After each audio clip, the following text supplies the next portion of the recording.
Hi, Tony. Welcome to the Funnel Vision podcast. I'm excited to have you on today and hear about your sales expertise, tips and tricks, and all of that. Well, Alana, thank you for inviting me. I'm excited to be here and, I'm ready to go. Awesome. Well, we'll jump in then. First question is, what is one game-changing tactic that you rely on to build strong client relationships? Yeah, I mean, number one, when I saw this, I was like, one tactic, because there's probably several, right? But I'm going to try to condense it into one. So one of the things is you always want to make everything about the client. The client comes first, right? And so when we talk about a game-changing tactic, it's really about making their jobs a lot easier. Okay, your clients have a lot of things on their plate internally. They also have their own external clients. And when they're meeting with vendors, it's very important to really understand their needs, really provide clear communication, right? Offer solutions, not just services, right? Be flexible and adaptable to them, but really focus on making their jobs easier. And by doing that, I've been able to create, and my team has been able to create, real long lasting partnerships, right? Because at the end of the day, when somebody feels that you have their best interests at heart, they see you above everyone else, right? And it's not a transactional relationship. It becomes a partnership. So really, for me, it's always been about making them special and, more importantly, making their job easier. Yeah, absolutely. So true. With sales, it's not about you. It's not about you getting the sale or your win or your team. It's really about listening to the client and what they need, and then, making it about them and not, but authentically making it about them, like truly Correct. wanting to solve their problem and not just like fit your solution into somewhere where it may not fit, but like authentically, like you said, like having their best interest in mind, like truly making a solution that is going to solve their problem and make their life easier. So I really love that answer. It makes total sense, and it's really important. Not only is it important, it's like the key to, It is the key. to being in sales. No, it is the key. And, a lot of times salespeople, they go in thinking about themselves. Okay. They think, oh, how much money I'm going to make here. Oh, I have a win here. And at the end of the day, it's not about that. Our goal as salespeople is to go out and try to help people and help them succeed. And I've learned this a long time ago. When you help somebody else succeed first, then you succeed, right? And so, I remember I had an AE, account executive, and we were talking about this and we were working on it. And I said, she hadn't had a child yet. I said, but if you had a baby and you were downstairs and your baby was upstairs sleeping, right? And we're talking about listening. And I said, guess what? You would be listening so intently, you could hear the baby turn over. All right. That's how you need to go in when you're meeting with the client, right? Is that you need to be listening so intently that you hear everything. You can hear their passion. You can hear their challenges. You can hear their frustration. You can hear everything. And I remember she always used to say, Tony, I used to go in and says, listen to the baby, listen to the baby, listen to the baby, right? And so that is the key. It's not about you. It's about the client. Yeah.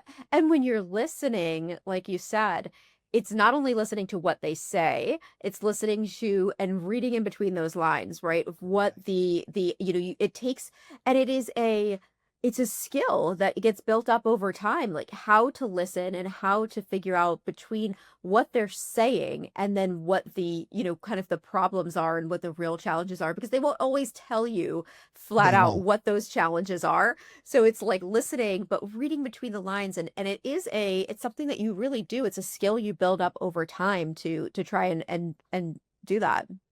Absolutely. And it's also listening and watching body language, right? Because sometimes clients, especially if you're in a room and you're presenting and it may be 3 or 4 people in the room, right? And maybe there's 1 or 2 individuals that's asking questions, but the other 2 are not. And a lot of times we think that the 1 or 2 that's asking, they're the decision makers. And a lot of times they're not. And so you have to watch the body language. And so one of the things I used to teach an active listening course years ago, right? And active listening is listening with your eyes, your ears, and your gut. Okay. But I remember we were doing a presentation, and I forget, we went over something, and then the guy in the back, he turned and he looked up in the sky like he was thinking about something. And I said, Frank, you got a question? And he said, oh, yeah, Tony. And then he asked, and it was a really good question. It was really more of an objection. Okay. And then we were able to solve that objection, right? But think about it. Had I not asked, he didn't raise his hand. He didn't say, hey, what about this? He was just looking up in the sky thinking. And so I saw that and then got him to engage, and we were able to answer his question that he probably would have never asked. He probably would have went after when they met together and stated, well, I don't know if these guys could do this, blah, blah, blah. But because I was listening with my eyes and saw his body language, I was able to get that question out for us to answer, and we ended up working with them. I love that. I love that. It's a great, great example. So what's the best piece of sales advice you've received, and how has that changed your approach over time? So, I mean, what's the opposite of listening? All right. Talking too much, right? I mean, look, there's a couple of things, right? Obviously, it's really about focusing on the client. But the other thing, though, too, I remember I forget the name of this client. It was a slipper. It wasn't it was a slip. They were headquartered in Ohio, and we were selling them digital advertising for one of their ad campaigns. And they came out to New York, and we said, hey, we have the results. And they came and met with us. And our digital account manager was going over the results, and they had never done digital advertising before. It was a traditional, they had done television, print, just regular traditional advertising. And the account manager was giving them the post-mortem, and it was all in digital acronyms and stuff to that nature. And I could see that this was going over their head, right? And then she finished, and she said, hey, any questions? And obviously they said no. And then we were getting ready to go to dinner, and he said, Tony, can you stay? He was a CMO. He said, Tony, can you stay around for a second? I said, yeah, absolutely. He said, listen, he said, you guys are way better than that. I knew where he was going. He was like, Tony, he said, you could see, he said, I was watching you. You saw that my team did not understand anything that what's her name was saying. And he was like, look, this is our first digital ad campaign. We got to go back. It's not that we can give the CEO a report. He's gonna ask me at the water cooler, how did our ad campaign go? And I got to be able to tell him in layman's terms how well it went. And the advice that he gave is, you want to keep everything simple, okay? That a third grader could understand. Because if it's not simple, I don't care what it can solve. I don't care what it can do. I don't care how well it went.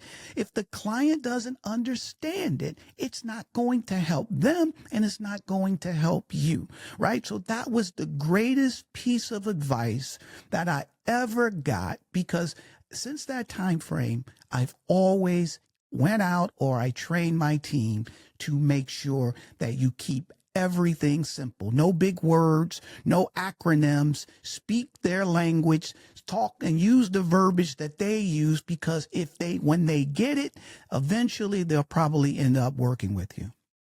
Yeah, I love that too. And it's funny because we always talk about, like, especially in technical things, right? Where the client may not understand everything else. You want to sometimes keep those technical people out of the room at the beginning. Exactly. Like, you don't That want was the your first salesperson. mistake. Yeah. Right, You don't exactly. want your salespeople to know. We always say you don't want your salespeople to know too much, right?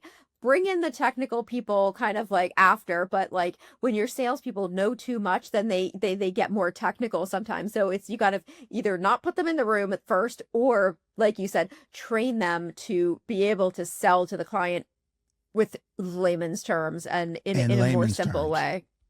Yeah. Exactly. Because if they get it, when they understand, say, oh, so this can help, blah, blah, then the light bulb goes off. And at the end of the day, and more importantly, they respect you, because a lot of salespeople think that the more technical that they can be, the more acronyms or big words that they use, the more that they're going to impress the client. And that's not true.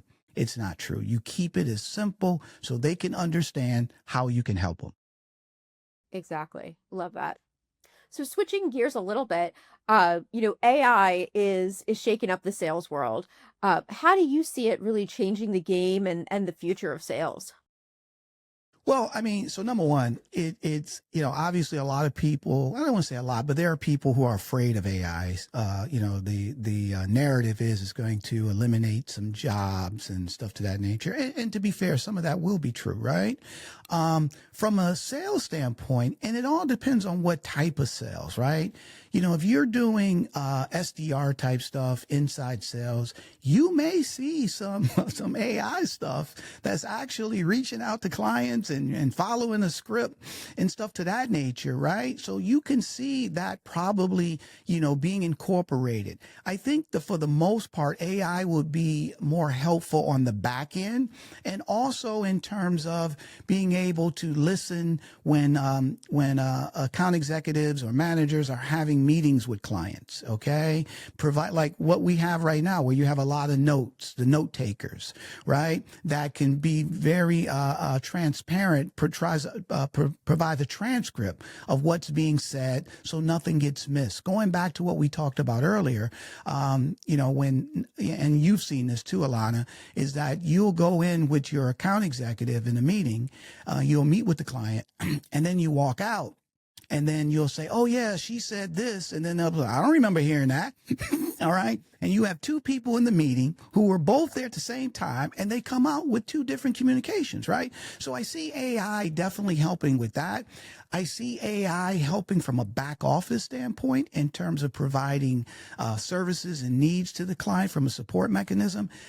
From a outside sales standpoint, I can see AI helping from more of a research standpoint, providing more information on the client, their competitors, maybe some of their challenges, revenue, stuff to that nature that you typically back in the day would have to look that up or whatever the case may be. But and I can see AI helping from a training module standpoint, being able to come back and provide feedback and say, hey, you didn't talk about our value prop in this way, or you didn't do anything like that, or what case may be. But I think from an outside sales standpoint, human beings will buy from human beings. Okay. I don't see that ever being replaced. I just don't see that. I've never seen a computer take somebody to lunch. Okay. I never seen a computer, so I don't see that. I see it more from a support mechanism. I see it more from maybe an inside sales standpoint, where you're just calling or emailing people to try to do a one close or set up a meeting. But in terms of outside sales and a relationship and consultancy, I don't see AI ever messing with that component. Yeah, I definitely agree. And it's more of, it's a tool, right? And it should be used as a tool. And it's not going to replace the relationship building. It's not going to replace all that. But like you said, the note takers, the, automatic, entering it into your entering your notes into your CRM, coming up with, things like that.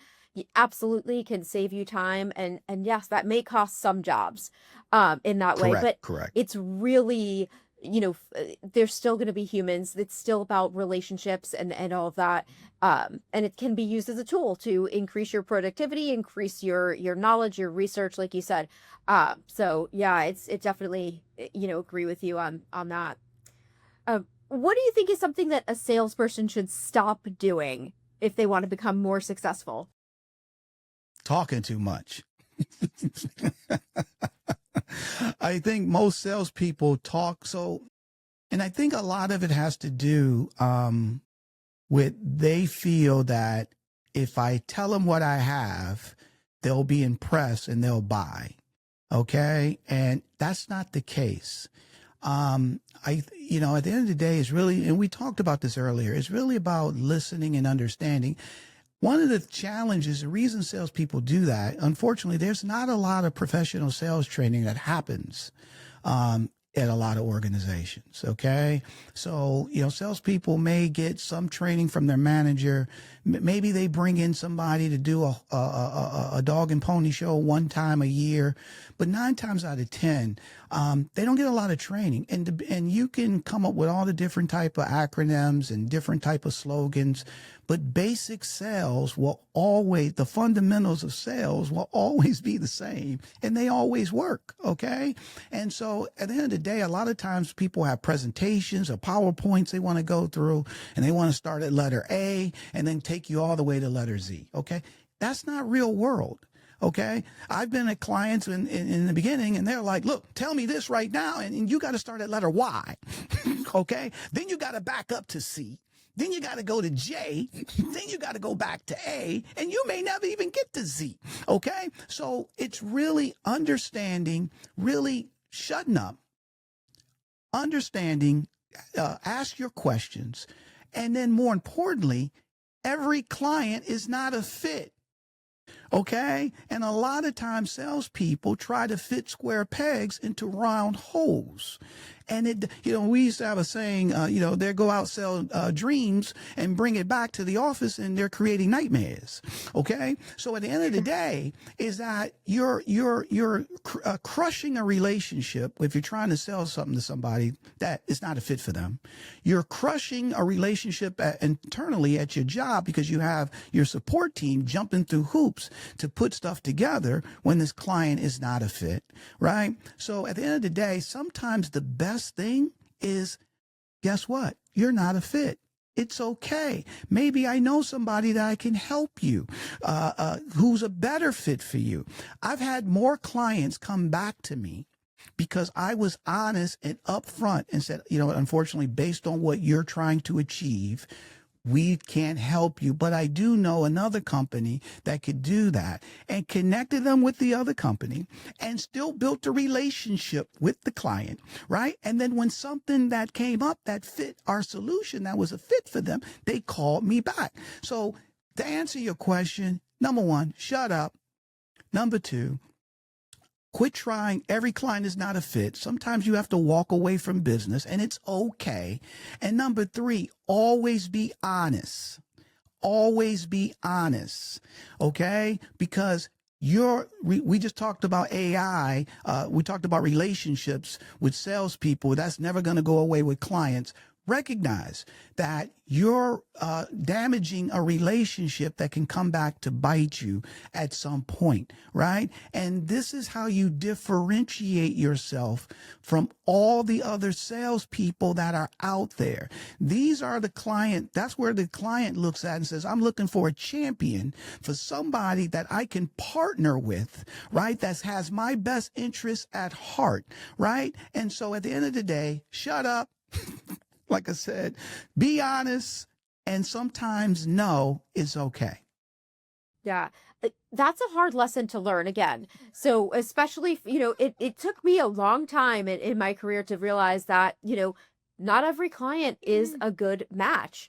And sometimes, hopefully you learn that in the sales process, and you say, you are honest and you understand that they're not a good match. And like you said, that's okay. And your salespeople have to understand that's okay. Not everybody's a good match. Sometimes you learn that after you've started working with them.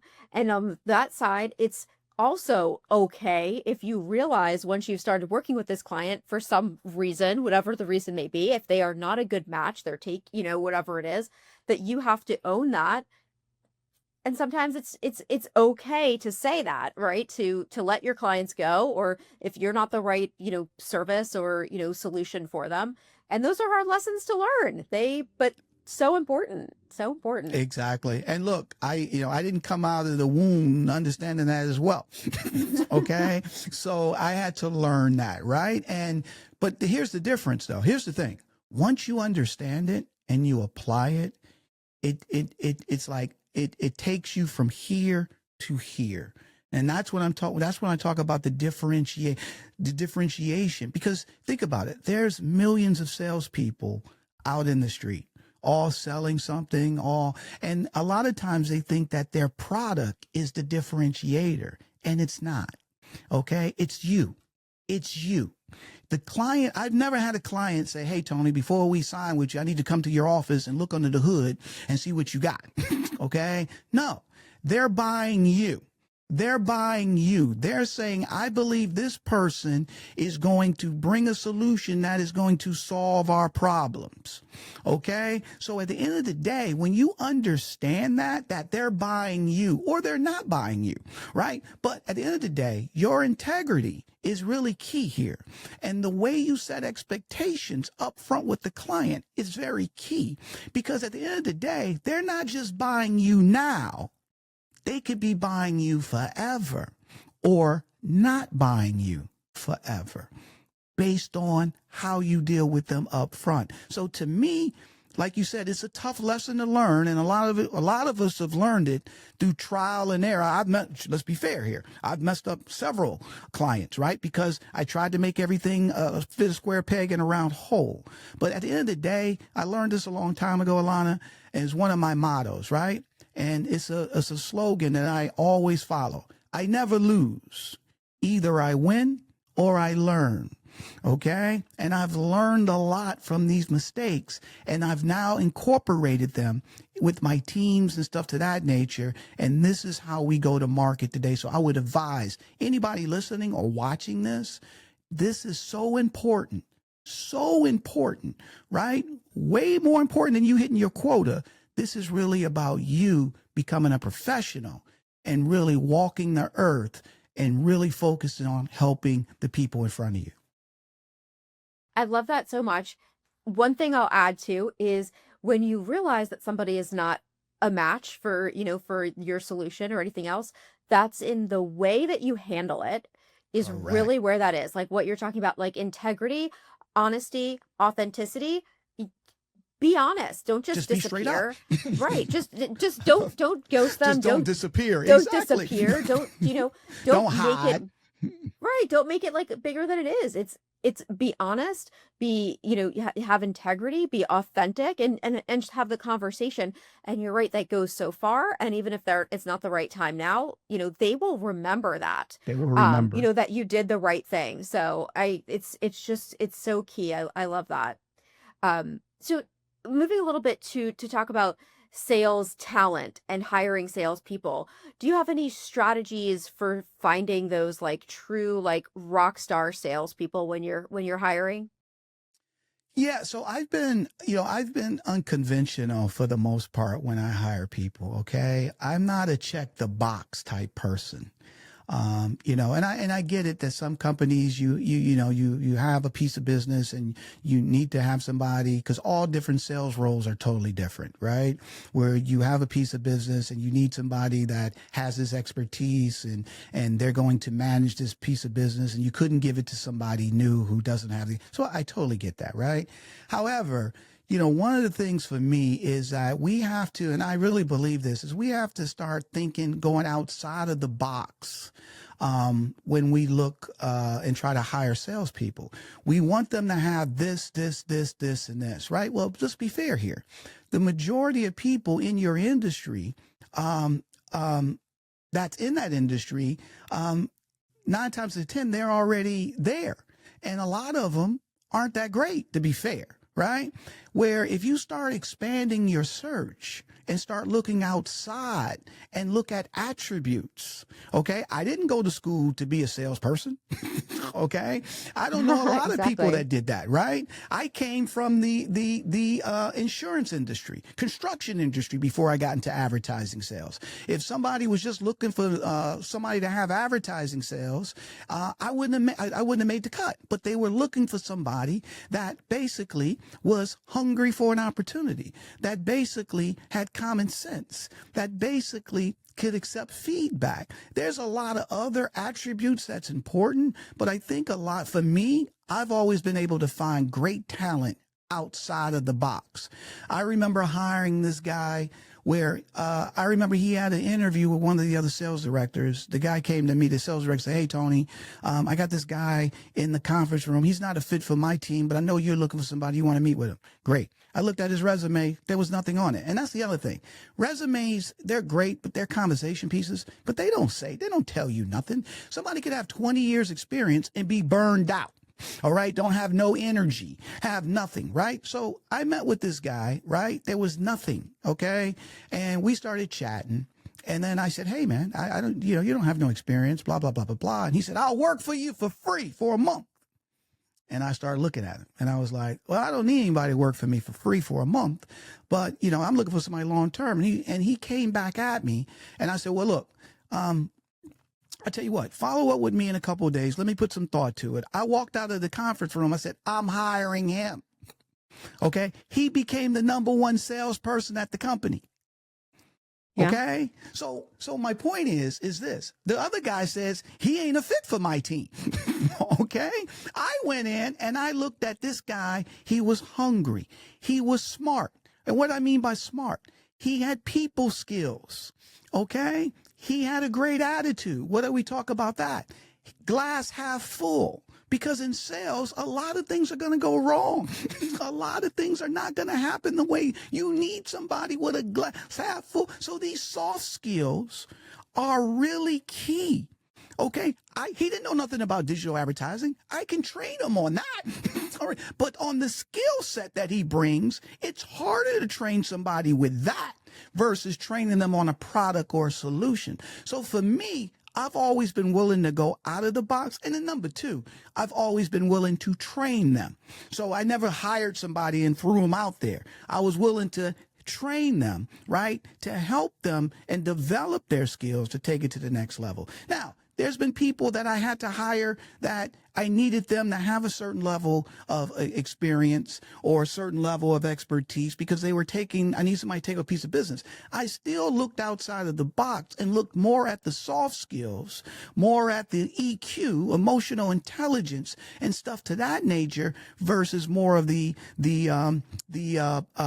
technical expertise. So that's my answer, is more about think outside of the box. Don't try to check all the boxes and then understand what the role is. Some people are hiring farmers when they need a hunter. And then some people are hiring hunters when they need a farmer, right? So just really understand what type of person that you need and then recognize sales is about relationships. It's people skills. It's something that the majority of people don't have. And only a few people have these skills that can go out every day. And 9 times out of 10, somebody's going to reject them. Somebody's going to tell them no. Somebody's going to say, this doesn't work, or I'm not going to buy you. And they got to get up and do it over and over again. Those are rare individuals. And so recognize they just don't fall into one industry and one box. So you got to expand that to look to find those individuals. And then when you find them, trust me, you invested the time because now you found somebody that's going to help take your organization to the next level. Absolutely, and agree. We talk about the same things often with our clients of, it's not just what's on paper. It's not just what's written on their resume. And especially now with ChatGPT, you can write anything that you want and you can make it look great. So it's really about that person, their skills, and those soft skills are sometimes so much more relevant than, the hard skills, where the hard skills and experience are important as well, of course, but those soft skills and hunger and, people skills and drive, like that's really, really where it's at. So I love that answer. So Tony, tell us a little bit about your background, what you do, and where people can find you. Yeah, so I've been in sales for 30 years. I've been a sales leader for 31. I've been in the advertising, media, and tech business industry for the last 30 years. I started my own business called Tidbit Consulting, where I help small and mid-sized businesses scale out their sales operations. A lot of businesses have an expertise in certain things, but when it comes to scaling their business where they can drive more repeatable revenue, they kind of struggle with that. So what I'll do based on what their needs are, sometimes I come in and work with clients. I'll build out sales infrastructure. What I mean by that, different processes, from playbooks to sales processes. I'll install CRM so they can forecast their business, create ICPs, client profiles, so they know the right people that they need to follow, to target and go after, right? And then other clients, I work with them as their fractional sales leader. So I'll come in, I'll be their sales leader, I'll take over their sales meeting, I'll do the one-on-ones with their team, I'll coach and train them them on the best practices so they can drive more repeatable revenue, right? So something I really enjoy doing is taking all the experience and expertise of my last 30 years and helping small and mid-sized businesses scale their business to the next level. And so where people can find me, you can reach out to me at my company is Tidbit Consulting. I'm on LinkedIn as Tony Franklin. Also, you can send me an email at ttidbit.com. Also, I have a podcast called the Black Executive Perspective Podcast. So I'm on all the social media channels as well as YouTube. So I'm open to chatting with anyone. And more importantly, I really enjoy helping people. That is my purpose in life. It's something that I finally realized maybe 10, 15 years ago what I walk on the planet for. So just reach out, even if it's not a business thing. If you need something to help from a personal standpoint, I'm here for you. Thank you, Tony. This has been amazing. It was been awesome listening to your advice and stories and everything. Just love it. We could probably go on for hours, but I appreciate this. I appreciate you being on the show, and I am excited to continue our conversation soon. Well, Elana, thank you. And I really appreciate what you guys are doing here. It is fantastic. I wish you nothing but mad success. And for you, if there's anything I can do for you, please don't hesitate to ask. Well, thank you.